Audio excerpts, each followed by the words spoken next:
semua.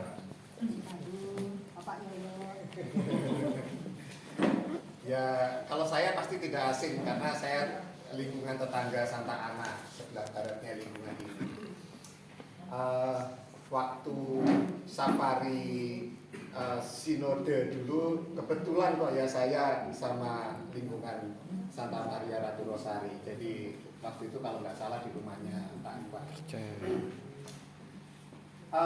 Perkenalkan dulu, sebetulnya kami ini panitia pembangunan itu rodok melancangi Romo. Ini sebetulnya bisa perkenalan Romo kepada lingkungan, tetapi kami itu selalu dikasih waktu sama Romo duluan, gitu untuk memperkenalkan panitia pembangunan. Jadi yang pertama saya kenalkan Pak Hardi ini selain ketua DPP, dia juga panitia pembangunan.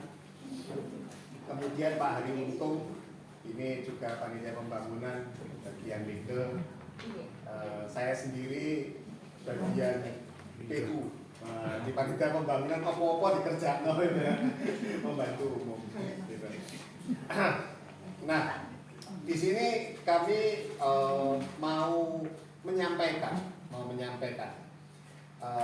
Tadi mungkin dibagikan oleh Ibu Ketua Lingkungan yang kalau masak sambal enak banget.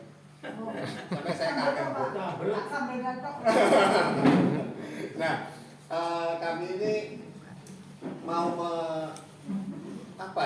menyampaikan pesan dari Bapak Uskup sebetulnya bahwa paroki kita Santo Albertus Trapani itu mendapat perhatian yang super spesial dari Bapak Uskup.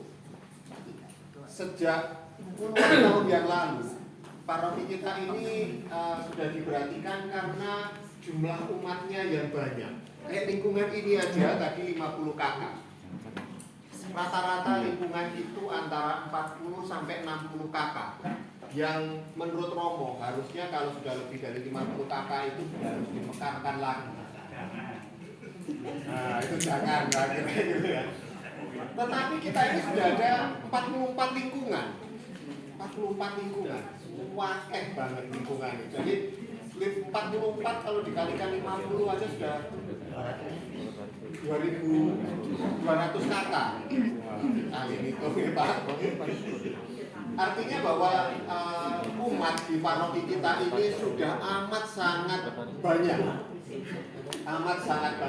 Total umatnya itu sudah 9.000 lebih jumlah umat. Karena itu dapat perhatian spesial dari Bapak Uskup sejak puluhan tahun yang lalu diupayakan untuk memekarkan paroki ini. Kalau lingkungan-lingkungan sudah dimekarkan, akhirnya paroki ini harus dimekarkan, ditambah gerejanya. Gerejanya tidak cukup, gerejanya sudah terlalu prodi, gitu.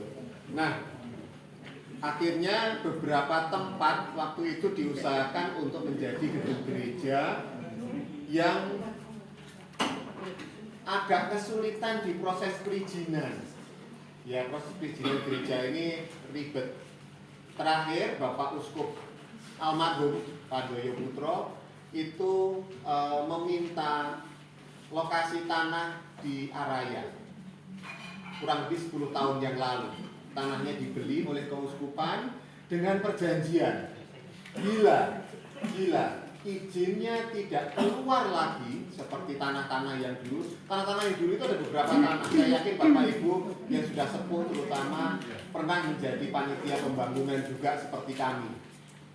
Ya, ada tanah di Bale Arjosari, ada tanah di Singosari, ada tanah di Karanglo yang perizinannya tidak bisa keluar untuk pembangunan gereja.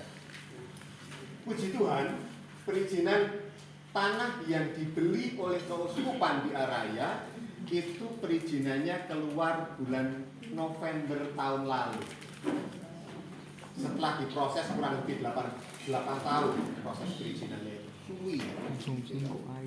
Nah, puji Tuhannya lagi ada arsitek yang bagus, namanya Pak Budiman.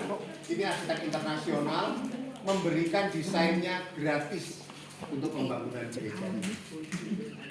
Kemudian Terima panitia kasih. dengan persetujuan Romo dan Bapak Uskup itu menunjuk kontraktor. Kita memang melakukan proses tender ke beberapa kontraktor. Terus akhirnya ditunjuk satu kontraktor dari warga Katolik juga, pernah sekolah juga di Santo Yosef Wahid, gitu.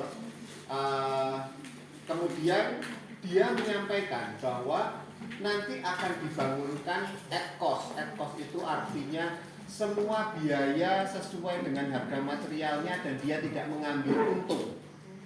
Kalau ada keuntungan dari proses pembangunan itu akan disumbangkan kembali kepada gereja. Puji Tuhan. Jadi banyak sekali kemurahan Tuhan yang diberikan oleh untuk proses pembangunan gereja kita ini.